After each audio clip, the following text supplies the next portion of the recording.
ABC One Television. ABC One Television. ABC One Television. Le leader en actualité. Et voilà, mesdames, messieurs, bonjour ou bonsoir. Ça dépend de l'heure à laquelle vous nous regardez à travers le monde. Que Dieu vous bénisse. Je dis un grand merci à notre Seigneur Jésus-Christ. Vous savez, j'ai toujours dit, quand nous dormions, il y avait quelqu'un qui faisait la sélection, permettez-moi, de joueurs qui vont jouer dans l'équipe mondiale des êtres vivants. Et Dieu a jugé bon que nous soyons répertoriés parmi les vivants ce matin. La raison pour laquelle, quand on se réveille, il faut dire merci. Parce qu'il y a de ceux-là qui étaient plus intelligents que toi et moi, plus sages que toi et moi, mais qui n'ont pas pu voir cette belle journée. Mais toi et moi, nous n'avons payé aucune facture, aucun rond pour que ce souffle de vie nous soit renouvelé ce matin. Et j'ai dit un grand merci. Et merci également à tous ceux qui sont branchés à travers le monde, Europe, Asie, partout. Et ce que vous allez, que Dieu vous bénisse. Comme vous voyez, l'actualité dominante, les lots, il y a beaucoup plus. Il y a un crash au Salama jeudi passé, au Goma vers Kassé, c'est pour Kinshasa, au suite, il y a le président de la République, il y a le matériel, il y a le président de la République, ils ont commenté les informations officielles. Il y a un enquêteur avec cette cellule de crise où ils ont mis en place. Également, on a limité le réfléchir sur la marche au Salama. Initié par le CLC, comité laïque, organisé le samedi pour contester contre l'institution et également aussi par rapport à Mwanamboka Bokechu Oyo à Kataki drapeau pour que pour naïe ils allaient signer qu'on rejeter l'institution qu'on Boyamboka Kolbake Mwanamboka Félix Tshisekedi a vendu le pays. Alors, Nayango, Narolinga, to Lobelango, na Moko, il y a ba bouche autorisée, il y a UDPS, Oyazali, président parlementaire debout, pasteur Gili. Bonjour, pasteur. Bonjour, mon frère. Bonjour, na Bandeko Nyonso Bazui. Bandeko Jimmy. Oui, Ndeko Jimmy. Bandeko Nyonso Bazui Ngolo ya Kolanda Biso. Vraiment, na pesi binombote, na ebi ke boko sala de cité, moment Nyonso bo lexana biso na émission. Merci. D'accord. D'abord, bonne santé, non? Non, santé molo, tantôt. Non, l'IDPS ça va, Mboka aussi ça va, comme prévoit au vin abisso tranquille, la ville est calme, le pays c'est bon, Fachi se porte à merveille, malgré qu'Azan en deuil, malgré qu'Etozan en deuil, au monde qui est le binenga tambola qui n'a pas famille, oyo, babungisi ba être cher na bango, mais comme on a négé tout la mouki na bolingo nzambe, et voilà ainsi va la vie. Voilà, parce que nous avons un dossier où il y a Mwanamboka Bokechu, na commandant ISO, au peut-être que nous en ligne, mais nous sommes en ligne. Qu'est-ce qui se passe? Mais côté Nabino, comment vous avez trouvé cet acte de déchirer le drapeau Yamboka Nabiso pour la revendication de Bango? Yo analyse ne salit pas. Bon, au Moni. Ndeko ranson na lobaka eloko moko na nzembo alobi soki tokoswana toswana biso na biso mais na basala nzambe te soki tokolobana tolobana biso na biso mais na mboka te puisque mboka c'est la seule dénominateur commun oyo esangisi biso poto za ba congolais donc na kata Congo il y a pas l'IDPS il y a pas l'imper biso nyonso d'abord tano ba congolais soki Congo ezalaka te nde la moka pe nga ko zalate IDPS pe nga ko zalate. Bon, ça c'est un. De deux, nous avons vraiment les sous-permis. Il y a qu'à répondre à la question de Kouana, Kolandisa ma bateau yo, balinga kanga, o ba bate la kanga, o ba sepe la kashe na on lo bande na on lo banayo, balobi nanga babinde ko niveau na yo, ezali sous niveau lo bate mampona bokechu. Voilà. Maintenant kana loba. Soki fachi un Congolais a tekimboka chez qui? Pas tekiango combien? Mais bokechu Azo matana ambassade na biso na Butu pour quatre drapeaux à côté de Bokechu un Malawite et ça il n'est pas congolais. Si balobi azali mon Équateur. Mon Équateur son père c'est un Malawite abanda kinde ko sala na Jekamine de Bayaka nda Koliawa. Moi je suis de l'Équateur, il est de quel coin? Et ça c'est un Malawite auta na Malawi là où il a yebi après sa origine naie. Ngana zana linia bomboko, ya zana linia nani. Il est qui? Voilà un peu. Ozomona lelo à cause ya motema mabe ndenge congolais azoteka mboka na ye au détriment ya mopaya. Voilà papa. Est-ce que d'après les informations autres l'autorité en Mboka a lancé un mandat d'arrêt contre Bango ou bien à travers l'ambassade, c'est vrai? Bon, ça, je ne sais pas. Mais ce que Salami Kezala Bongo, justice au Sam. C'est possible que Bango, parce que ils sont belges peut-être, ils semblent. Non, non, non, non. Belge, j'ai dit que Boké soit congolais. Belge. Didier Rendex, j'ai dit que Boké soit congolais. Attends la nationalité belge, ayebi ka congolais. C'est possible qu'on les arrête aussi. Mais pourquoi pas? Tata, Boké soit bois Kangunda soit document na poto pour na IDPS. Le vieux Ramazani ba ya paix à son âme. A tout tabac na mi balé na poto aboma bango. Bakoka ko kanga été pour maréchal Azalaka. Alors tant maréchal qui a sa la prison. Moutumo kwa likola l'état zate. Dieu a permis que l'état habite à Jésus. Lui qui était Dieu en chair. Qui bokechu? Qui? Voilà un peu. Yango zomo na mbokango na opposition na bato mayele na pouvoir ezo yeba na sous formeté na moto alingi Congo ezo yeba na sous formeté. Voilà un peu. Mais dans moi devoir de mémoire, Pasteur Guili, souvenez-vous qu'à l'époque aussi, UDPS, mais il y a eu certaines personnes qui ont rappelé le drapeau à l'époque, il y a Zahir. Ça, moi, je ne suis pas informé, je ne suis pas au courant. Naïe bien voté. Naïe bien voté. Naïe bien voté. Voilà, ceux qui vont arrêter Bango, ils vont extrader Bango ou bien ils vont juger ça ma partie à Belgique. La justice fera son travail. Justice fera son travail. Bakanga papa est français, belge. Mais après, c'est un Congolais. Justice a ça, là, il n'y a pas de souci. Mais permettre que Moutouna Moutou, Ndekolanga, au moins, problème politique à Congo, les lois, ils ont ça la passi, makasi na motema, kota la manière congolais, ils ont ça la politique na mbokanaye. Toza le seul peuple au monde. Toza le seul pays au monde où le Congolais te kakande connaît facilement au détriment de Mopaya. Kana Congo. C'est qu'il dépasse aussi faisait. Non, il dépasse ça la montée. Lui dépasse ça là. Les lots pour gagner yoto eba politique eba on a dépasse. Les lots pour la démocratie eba on a dépasse. Tout autour à Papa Tshisekedi, il n'y avait pas un moulouba privilégié. Moi qui vous parle dans un mongo de l'Équateur, mais na bando soit politique depuis 4e des humanités, siège ça nassé. Misunange mona Paul Bandoma, misunange mona Vie Kapika, muto ya na Denis Kambai. Oh le loi comme gourou ya FCC, Denis Kambai a yebi politique na IDPS à travers son oncle Paul Kapika. Ngana mona Paul Kapika, ngana mona Olengankoi, porte-parole. Il y a un ministre, si réunion na vie, Olengam Taobi Monsa Biso rapport, j'étais encore enfant. Ngana mona bango na se. Si on parle de la démocratie aujourd'hui, c'est à travers l'IDPS.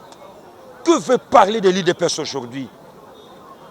Quel est ce opposant le long Mboka Oyo à cause de la opposition Oyo Chichi à Sala Namboko? Vous allez trop fier en opposition pour Sala Lelo Non, non seulement opposition, mais je suis très fier. Nazabo Ndekonanga. Ce n'a lobby que non a technicien on dématé. Mais tel modèle nazo panza politique.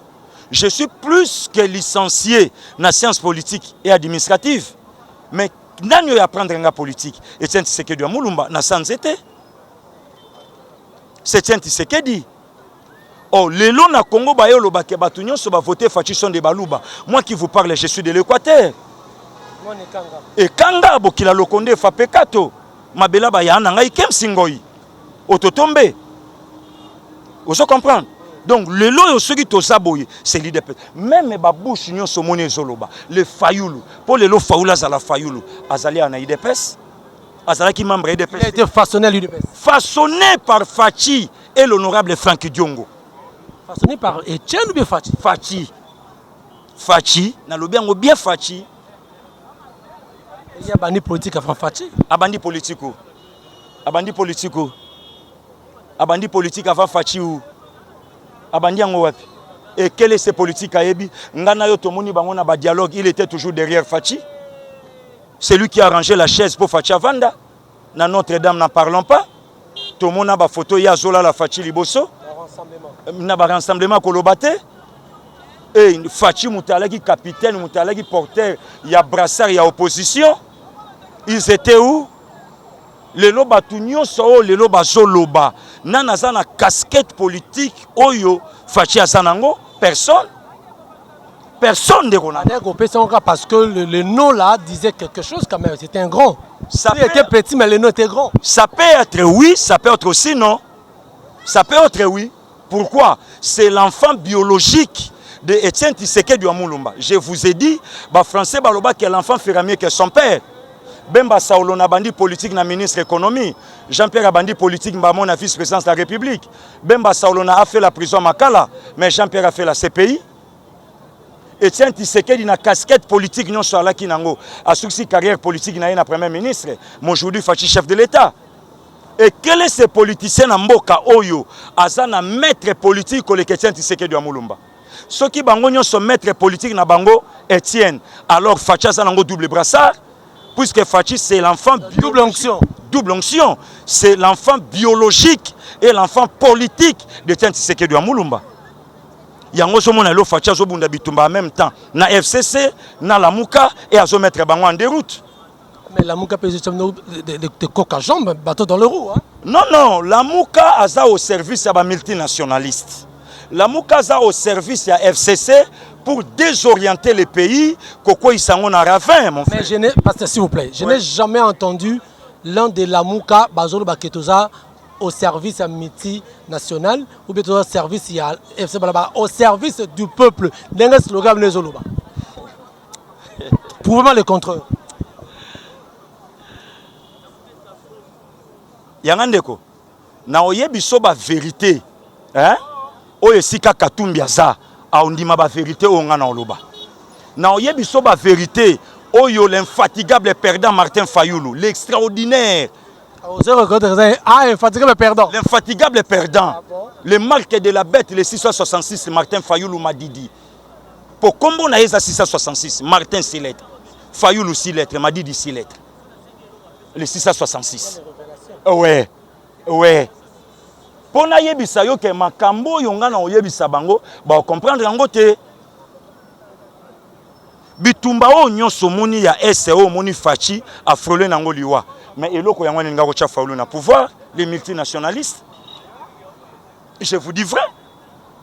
Qui est derrière Lamuka? Puisque vous avez ouvert cette parenthèse, Toko Tapé Nayango, président après une tournée héros américaine, à Zone Kinshasa, accueilli pour compatir na bandeko ya Est, et après avoir prononcé la parole pour la paix, je peux accepter de mourir pour que paix zonga. Mes paroles ne s'allient pas fait. Non, non. Tout le monde à Lingaya, Antonov vers on Non, non, non, non. Comment vous interprétez cela? Non, parole on est salibé fait. D'ailleurs, nous avons profité, nous avons retiré toutes les paroles prononcées par mon vieux Fachi, que je vais mourir pour la paix dans l'Est. C'était vieux, non. Moi, ton petit, n'a retiré au nom de Jésus. Ozana droit recouvre pour la STT, mais Ozana droit est et la paix dans Zélana yo. Mon vieux, tu n'es pas le Messie.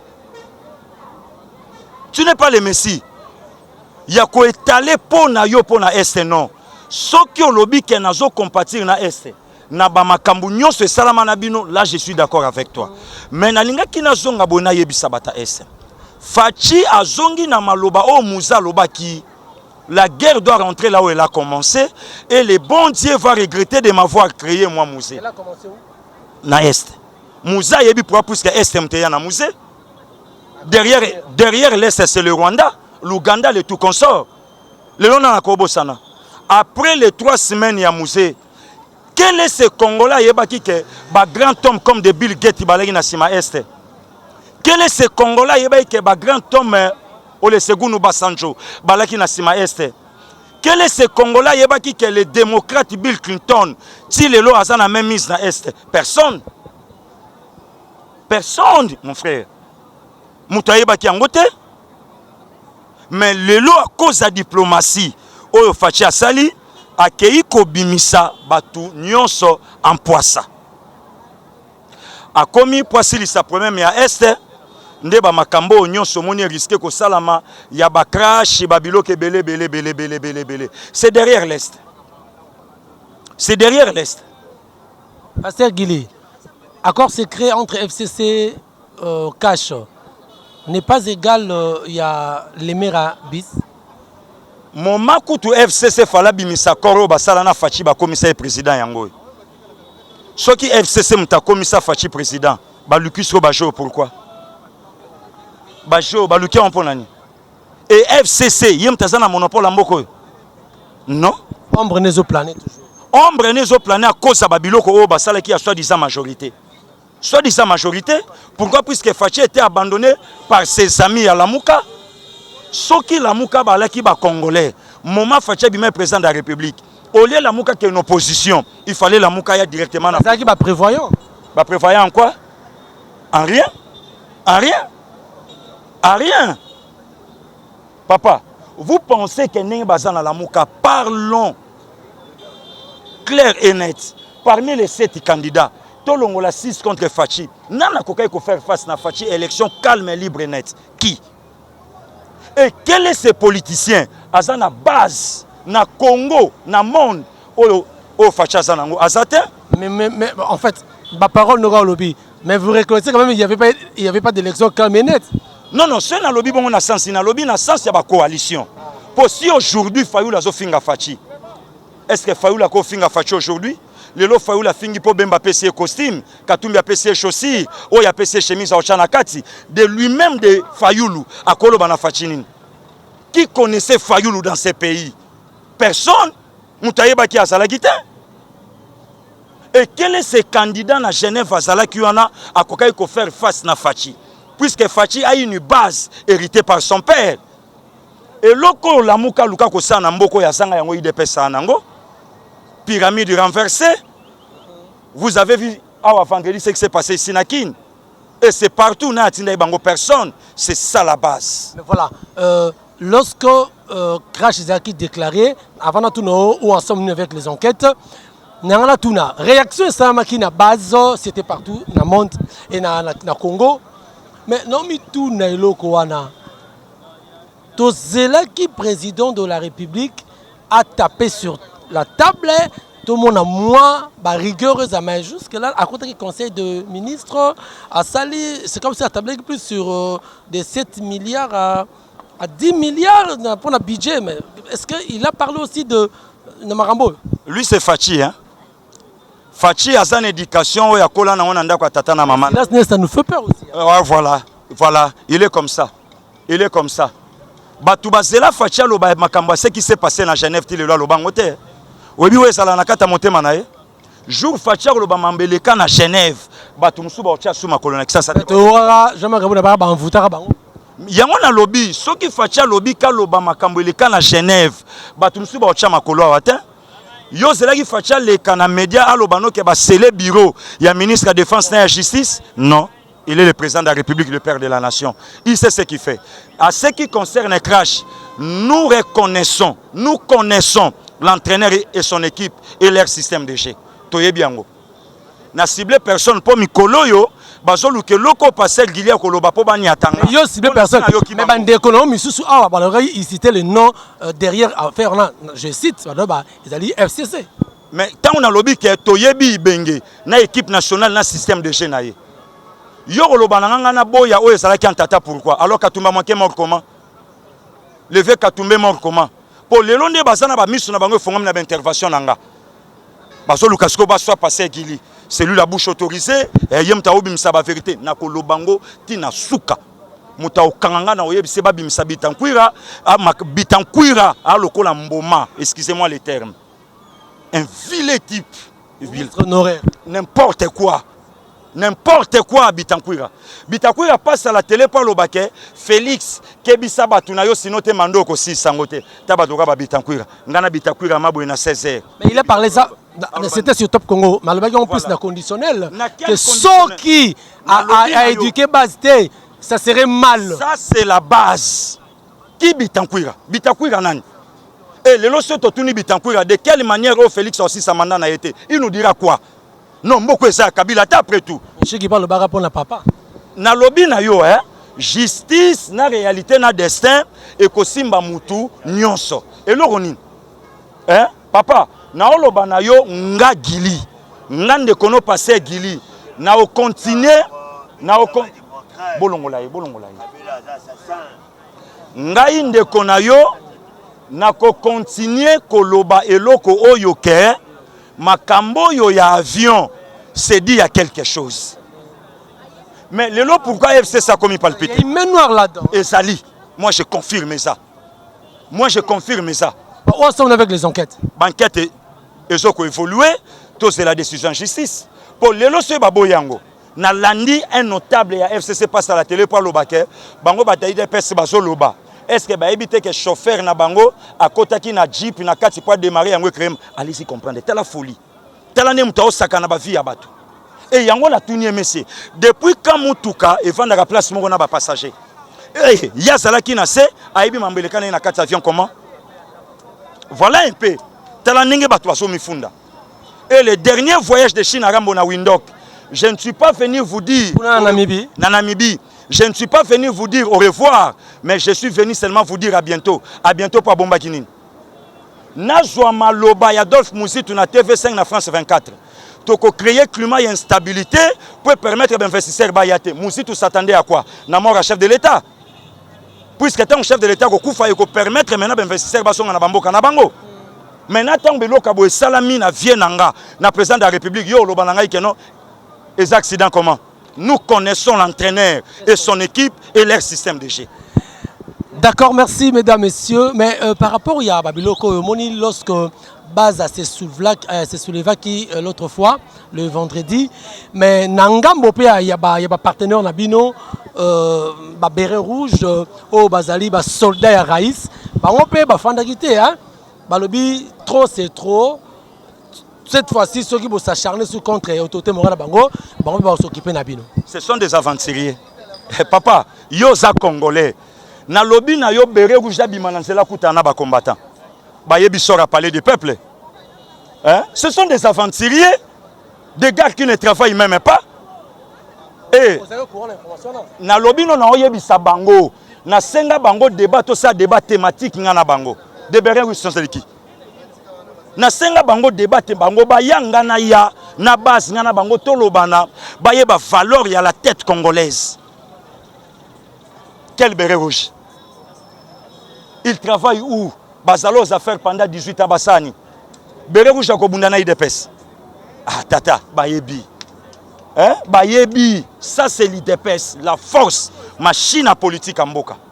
Le lot aujourd'hui, na beti nanga tolote na robeta mu Congo. Soko ko retrouver mutu nanga na IDPS au mona ngona kani. Mutu nanga, valeur mutu nanga. Soko retrouver on a IDPS, on retrouve on a kani. Pasteur Guilherme a remis fier, a remis neni orgueil. Bon, na yo ki mwango pa na yo. Bazoloba. Na yo ki mwango e pa na yo. Mais na lobi yango ke naza fier Etienne Tshisekedi, na yo koli politique placement on Evariste Bochab, na yo koli politique placement on a la mère Mende. D'accord, c'était juste pour amuser la galerie. Mesdames, messieurs, vous allez comprendre. On est là, tout de suite, dans le dernier point au Freto Lobela par rapport il y a une marche organisée, initiée par CLC aux communautés laïques. Et bango bako marché, ils ont déjà samedi. Balobi, Batu, Babima, point de chute, je crois, point de départ, ils ont 24, si je ne me trompe pas, point de chute, ils ont boulevard. Yo, Kolobini, ni pour la marche. Opinion, vous savez, la marche. Ndeko nanga, nazoyebisa yo e mawa na Congo. Aux journalistes et à investigation. Il n'y a même pas une année celle-ci de lui-même na monoko na ye. Aloba ke moment ke fatia komi na bukonzi to sa sous marchité. Celle-ci ngana yo na che yo témoin celle-ci. Na pose aux questions. A to za na nyongo na $1 million aux matanga. Na yo sengo mbongo na za mutu. Au moment où nous parlons, marche celle-ci oluka marche pour nani. Mais avant cracher ça. Non, non, au moment que les Congolais ba koufi, celle-ci lobby a marché. Maintenant, qui est derrière les celle-ci? Nana c'est ma celle-ci. Nana zotindika celle-ci na ba bêtise. Celle-ci lobby, il faut ba papa wana ba juge wana ba démissionner. Na on le bango na média. Tous les juges ya cour. Déjà ba si ba côté démission na bango pas chef de l'État. Je vous dis vrai. Nazolo bango na média en ligne. Ba côté démission na bango pas chef de l'État. Maintenant, les lots où celle ça a marché pour la vérité à 15 millions. Mais celle ça le banabiso vérité, yambongo oyo ba parents ba futa tant d'années l'église catholique. C'est l'école le plus cher dans la capitale nabiso. Moutabandai ko chama kele les gratuités simbate. Un prêtre rwandais ngana landie, j'assume mes propos et je sais ce que je dis et je pèse aussi bien mes mots. Un prêtre rwandais dans le collège Boboto na Sacré-Cœur, c'est un rwandais. Et Yepe Moutoupe, Aza on a Bosomi, Yanjili, un prêtre rwandais. Yo tunanga aba sala kata fute la randa koute. Azo wele la salaire à $900 par sana ngoni. Aba la kata botakate. Yo tuna sko azo wele la salaire à $900 par sana ngoni. Sko tuna bambongo nyon sa joie à sana ngoni. Bon, si réellement l'église catholique vit au milieu du village, azana pona osunga bato apasi, quelqu'un oya za ya biso na pouvoir habito sunga baboti ba futa te l'état sunga bango. Bango ba moni mabe en quoi? Dis-moi un peu. Et les lots celle-ci lobby n'a marché pour n'aller la vérité à 15 millions. Demandez à celle-ci 15 millions et ça là qui wapi au place où il y a Ibakango et à quel hôtel la monyango te ce que comment on va faire 15 millions de Nimarangote. Mais na lobby na yo c'est lui qui engage la nation, c'est Fachi. C'est lui le numéro 1. Fachi ko lobby na tongo mutumoka ningana te après nzambe pas stimuler kaka. Mais na lobby na yo et l'eau que ça la batou lelo et ça motema mabe. Derrière le CLC, toyebi y a une main noire. Oui, les autres indiquent CLC. Laquelle? Hein? Oh, mais la mouka, comme à la mouka, les multinationalistes, ils sont là pour désorienter les pays, en déroute. Mais sous prétexte, aujourd'hui, je donne raison à Jibem Piana, mon vieux, balati pour soi-même, pour distraire la population, que bayo ke la bango mawa. Pour bailler la bénédiction, il y a Fachi, président de la République. Est-ce que dans la mouka, il y a des leçons? Personne, mon cher ami. La personne de Jean-Pierre Bemba a piétiné barème en bout de $204. Bible Zoloba Moutazo Koka prendre soin de la famille naïté. Il est plus qu'un infidèle. Et combien plus forte raison Bemba au dirigeant Mboka? Ce qui la personne de Moïse Katumbi a l'acquis sa tribalisme même dans le monde de football à Pamba. Avec les de ring, ce qui risque à Kokoufa, rien que pour Moïse. Vous comprenez un peu? Donc, aux autres niveau, il y a Batou Yamotema Mabe. Martin Fayoulou Madidi, l'extraordinaire Martin, l'infatigable perdant, le marque de la bête, le 666. Martin. Moutabo Tamati Lelo, attestation de naissance na Congo Ezate. Yanga Eza, né na Kinshasa, à l'hôpital général, paix à l'âme de ma mère. Mabotanga na mama yemo. Martin Botama. Hein? Le long n'a pas si Bible raison. À chaque fois, Nzamba tombe la ramutu diable pas tombe la kayaye. Makambu ya Jésus na baraba so chaka ngo tembelelo to vivre ngo. Congo a tomboli Fachi, allez monde à ténèbres et tomboli Martin. Batu bazo envoûtement voté numéro 4. Demandez le long na batu nyon so balandaka numéro 4. Ba voter la kay ne lembo nini o bakanisi la ka Martin. Est-ce que ça t'a pas voté mais la document lancé? Na lobi na yo ngai na vota Fachi puisque c'est la continuité de son père. Maintenant demandez na bateau balandaka numéro 4 ba refa kini ne pas naïe. Puisque Baïba qui était derrière Fayoulou, il y avait les multinationalistes. Derrière Fayoulou, il y avait des commerçants faillis comme Jean-Pierre Bemba. À quoi il s'est cibé, à quoi il s'est fait nema. Alors conseil n'a pas na Congo. Na commissaire à quoi il sango. Moutabanda politique na rébellion. De la rébellion à la vice-présidence, puis de la vice-présidence à la prison. Et conseil ni Bemba au na biso. Mouzitou même infatigable. Na oyebisa yo province oyo epesa Kabila Beki pour ça la 18 ans na pouvoir. C'est Bandundu, bande konanga Bandundu balimbisanga, bazo souffrir na esprit à complexe infériorité. Non non, tozo ina bande ko Bandundu te, mais tozo linga to expliquer bande ko Bandundu ba yeba faute na bango. Antoine Kizenga salaka alliance. Moment que Bemba sa fini Kabila na Kingo, China Rambo, Saoul. Basi ba fini na Kingo, Bemba zo linga bambaye na mir. Antoine Kizenga yana Bandundu mobimba apé sango Kabila. C'est là na sisa papa. Nzanga Mobutu ayane Équateur mobimba apé sango Kabila. Kabila comme président de la République wana batu balobate. Mais Kabila bukonzité to sali na ya alliance Fachi mokonzi peuple bagangi babi Facha tekimboka. Balingi bazu Kabila babua qui est adindi déjà il est pas spécié sauvetage abimi. Adindaki comment la constitution qui a été taillée sur mesure. Kabila tongi soi-disant majorité na Corneille Nanga. constitutionnellement parlant, il y a un tracé gouvernement. Il fallait faire ça. Vous ne reconnaissez pas que Bino Mopesa peut Beki na Kabila? Tu peux ça Bekita? D'accord, merci. Je compte combien de sucre? Non. C'est là d'expliquer le code. Tu peux ça Beki comment? La marmite cousillée par Nanga. Nous sommes Rambo. Yem tapé Simbonga Wenze, Nanga Kende Wenze Lamba Biloko. Maintenant, il fallait faire ça là quoi? Il fallait faire ça avec une majorité douteuse. Or, Kopo Yoshi Narambo Basalaka, Nananga, Bangai va bloquer même Jésus, ce qu'a comme président de la République à Congo. Alinga a travaillé bien pour puisque Kabila Longwa a pouvoir, mais politiquement, Abimisa qui me tourne partout pour bloquer même les seigneurs, ce qu'a comme chef de l'État. Olandi Batouya, Batunayo, Tangi, Oya Babéré Rouge, des garçons sans conscience. Olandi Bango, Babi to regretté que tu na coalition. Oh, ba yeba yiteka bazo betana mona politicien. Bango ba kanisa facha ke na bango na cohabitation pour bango ba sala na mo biso pemo. Nzoka facha mi bango na coalition. Or la coalition c'est quoi? Tous ensemble au profit d'un seul chef. Le lo ba leli ministre de la justice ba serré bureau. Il y a défense ba serré bureau qui va parler. Nao Luka Charles Nawej, muto ya loba ke chef de l'état. Azo sala ba signature sous l'inconscience. Allez kaso. Ah on ensemble allez kaso alobate. Alobate.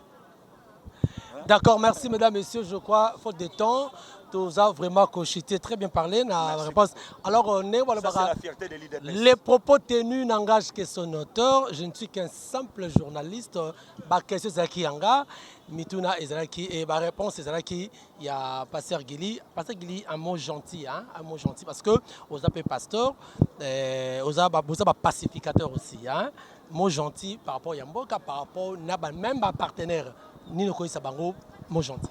Non, Nalobi Nayo, je resterai et na okufa congolais. Ça c'est un. Raison pour laquelle au monina c'est un soleil très cablant, mais nandimi ke ozwanga na pesa message nanga. Nalobango mère du foie, je suis sorti d'une famille pauvre et je suis en train de créer mon leadership sous la pauvreté. Donc, mutu moko ta ko somba conscience nangai puisque mutu nanga ezo refléter l'intelligence congolaise. Ça c'est un. De deux, le Congo actuellement au Congolais. Nanga kina benda mayele ya mwana mboka Vital Kamerhe. Conseil na opesa yo. Soki oyebike oza candidat président de la République en 2023. Est-ce que so bandija propagande alors tika cabinet. Tika cabinet, l'excellence Vital. Nazana posta te puisque kombo nange soko tajana ba circuit. Soko yebike oza déjà candidat président de la République en 2023, laissez Fachi calme tika cabinet. Na oyebisa zo kanga, ken déjà osa propagande na yo. Puisque le col a déjà mutu na yo et c'est comme en 2023, yo président de la République, nyonso ko sala wane osimbate. Nazo yebisa vient nga François Beya, chargé de sécurité. Il y a un type derrière Fachi. Azala pena Chinarambo. Uyo yebie. Maintenant derrière Fachi, Batouba sepelité. Quel est ce travail? Oh Yoso Sala. Mon vieux François, que tu parles paix, Pereira parle paix. Nalinga ina lobana tipo aza chargé d'aviation. Na lande lioti na CC na bimisio. Au sala discussion na bateau ba uto kufa en avion avant batombo mabakende. Au soir na bango pourquoi? Na bo otanga kombo na yo polo bakena lobeli yo. Kaka yo, aux ordres du royaume de Kingakati, pour être délocalisé, arriver à Kora Papé, Tiene Longwana Tongo et Yanabutu. Na landé Lyon a joué très bien. Raison pour laquelle le lobo monique non a joué tout fait bino. Moi, je ne suis pas prêt à laisser ma peau pour mon pays. Mais Moutounion sont mes mangana défi, Moutou nanga Koganga et Milimo Yabato Bakufa Ponamboko, il va me défendre Tina Souka.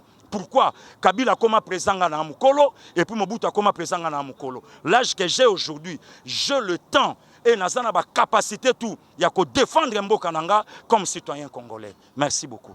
Merci Pasteur Gili. Nengo au permettre biso to za vraiment na ko interview. Merci beaucoup. Merci beaucoup. Voilà, merci mesdames et messieurs, nous sommes arrivés à la fin. Ceux qui les ébino, vos remarques et vos suggestions seront le bienvenu. Le numéro O est toujours affiché dans vos petits écrans. Et merci Nama Chantala Yao, merci Nama Nekonyeso, merci Nama Epika Pinga, la grande couturière Moutatongilaka Macron Bilamba, Mama Epika Pinga, Osinga Pasteur Gili, Yeyo, Moutoupa Rotongilaka président Félix Bilamba, à Epsenga prochainement sur Kisasa. Merci de me retour. Il y a Norvège, il y a Grande-Bretagne, Nyoso, pays de Grande-Bretagne, voilà. Zambé à Pambola Bino, ceux qui y sont été, Tokutani, prochainement. Mais abonnez-vous massivement, hein, parce que vous ne serez pas déçus. Merci, ciao. ABC One Television. ABC One Television. Le leader en actualité. Actualité politique de la RDC, d'Afrique et le reste du monde. ABC One Television. Le leader en actualité. Actualité locale et internationale. ABC One Television. ABC One Television.